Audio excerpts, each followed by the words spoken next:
وی کله سړی د جمعې په منځه کې ناوخته شي نو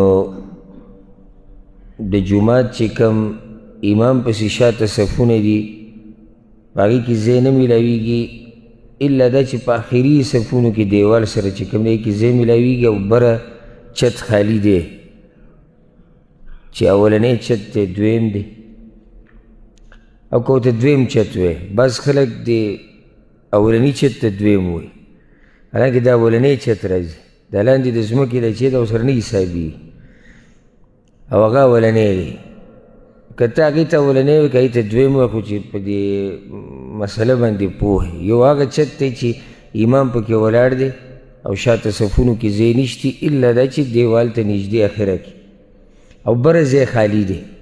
سوال د دې رور دا دی چې آیا غوره دا دی چې زه دغه ځای کې ودرېږم شاته دیوال سره که نه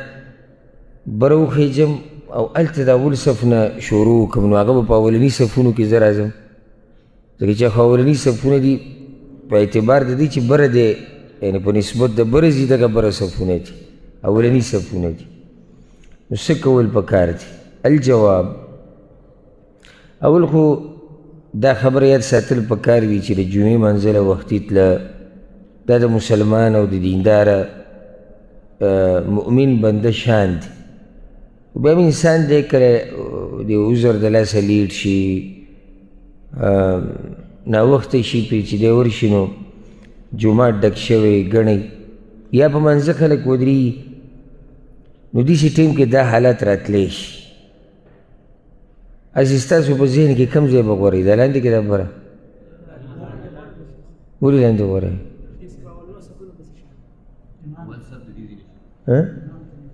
امام ته نږدې راځي امام ته نږدې راځي دا په امام پسې شاته دی او ترتیب د صفونو هم دقه دی دویم چت ته یا اولني چت ته به هله خیږي چې کله لاندې ځای نور تنګ شي او څه ګنجایش نور نه وي نور امام ته نږدې مونځ کول دا غوره دي او بیا د جمعې په منځه کې فضیلت ښه ډېر دی د جمعې په منځه کې خطیب ته نږدې کېده امام ته نږدې کېده د هغې فضیلت ډېر زیات په حدیثونو کې راغلی دی اگر که عامو منځونو کې هم امام ته نږدې کېده د دې فضایل او ثوابونه په خپل ذکر راغلي دي څومره چې امام ته نږدې په هر منځ کې دا غوره ده او دا د ذهن نه دا خبره لرې کوي دا پوته نه شي زموږ دا خلک ولې په دې مسله کې کمزوري دي چې موږ اولني صف له نه راځو او په اولني صف کې دې منځ له نه راځو یعنې بعض هغه چې اولنی صف خوښ ته راځي وله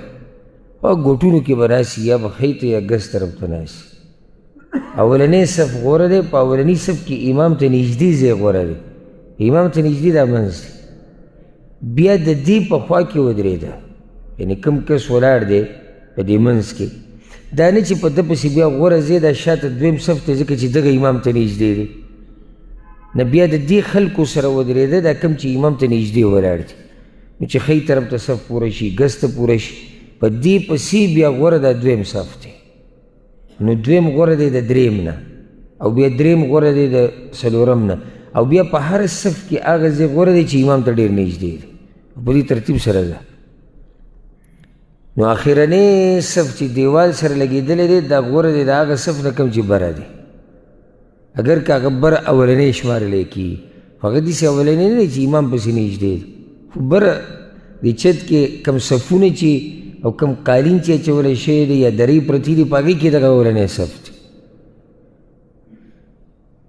الا دا یعنې بعضو علماو دا خبره ذکر کړې ده او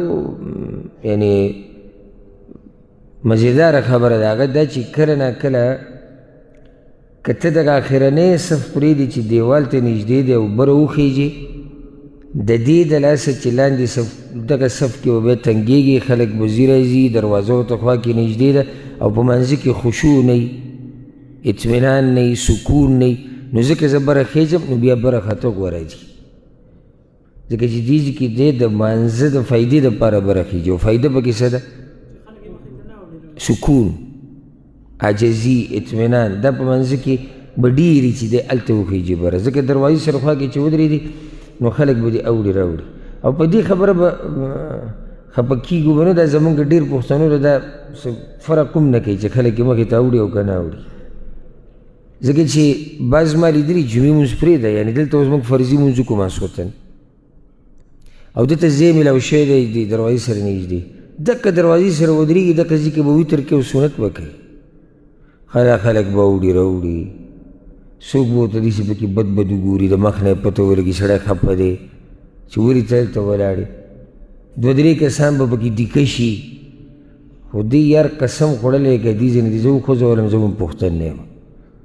معنی دا چې ده باندې هېڅ اثر نه کوي چې زه به کوم ځای کې ولاړ یم او کوم ځای کې نه یم ولاړ، خو چې کوم سړي سره د خپل مانځه غمي دا خبرې په ډېر اثر کوي. ځکه دی زر تر زره جومات کې ځان له داسې ځای ګوري چې څنګه ورته موقع برابر شو چې دی ګاډۍ ته شي او دی لږ په دغه څه پوه شي چې دی په مانځه کې وایي، چې دی په تلاوت پوه شي، دی په اذکارو پوه شي، د دې توجه الله ته برابر شي. نو چې ته په دروازې کې ولاړ یو د دې خوا بوځي بل د دې خوا راولي او بعض پکې خبرې هم کوي، دی اوري په زوره زوره لګي مړی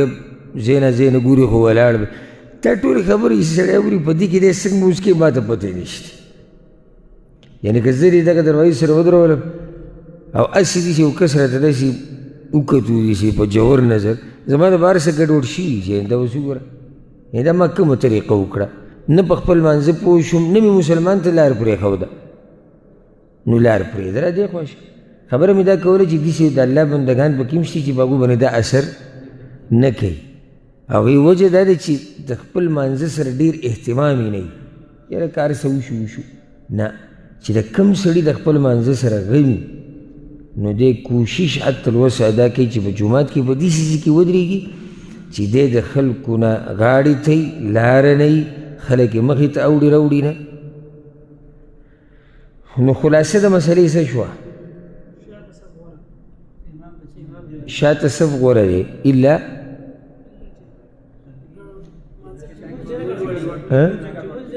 دا چې مونځ یې ګډوډ کېږي نو بیا برخطی شي، هغه به په نسبت د ده غوره یي، د ده په نسبت د دې لاندې صف به د ده لپاره غوره یي، ځکه چې د وایي لاندې زما نه مونځ ګډوډ کېږي او دروازه ده او خلک ځي راځي، بله چې لار هم ده.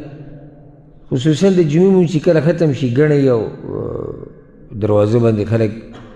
وځي را ننوځي، نو په داسې حالات کې ورته موږ دا ویلی شو چې برخطه به غوره یي انشاءالله.